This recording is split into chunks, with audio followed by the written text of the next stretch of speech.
Perguruan tinggi negeri atau PTN memang masih jadi incaran banyak siswa dan jadi pilihan favorit untuk melanjutkan pendidikan ya. Apakah kita termasuk yang mengincar untuk masuk PTN, girls? Salah satu cara buat kuliah di PTN favorit adalah dengan mengikuti ujian tulis berbasis komputer atau UTBK untuk seleksi bersama masuk perguruan tinggi negeri atau SBMPTN. Melansir dari kompas.com, UTBK SBMPTN diketahui sudah berakhir pada 3 Juni 2022 lalu. Lembaga tes masuk perguruan tinggi atau LTMPT akan mengumumkan hasilnya pada 23 Juni 2022 pukul 15 waktu Indonesia Barat. Selain kemungkinan lolos seleksi, kita pun harus siap jika kita termasuk yang gagal lolos SBMPTN 2022. Tenang, gagal lolos SBMPTN bukan akhir dari segalanya kok girls. Ada banyak jalur dan pilihan lain yang bisa kita coba dan jadikan pilihan, sebab future everywhere. Di antaranya adalah dengan memilih masuk perguruan tinggi swasta atau PTS atau memilih buat gap year.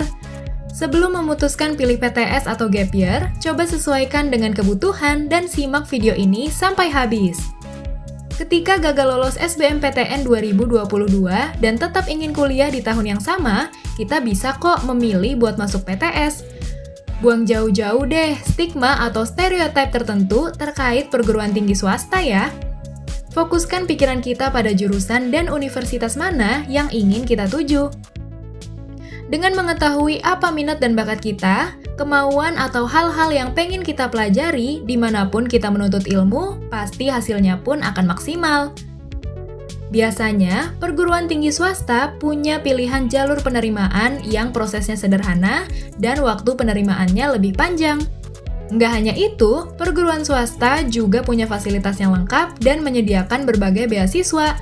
PTS juga nggak kalah kece dari PTN loh.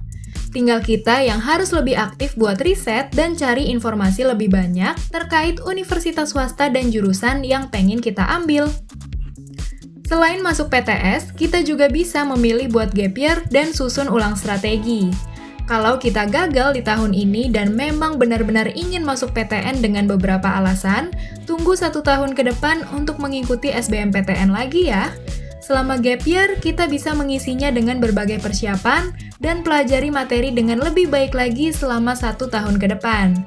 Kita bisa riset lagi tentang PTN yang kita tuju dan susun lagi strategi baru yang harapannya bisa berhasil di tahun depan, girls.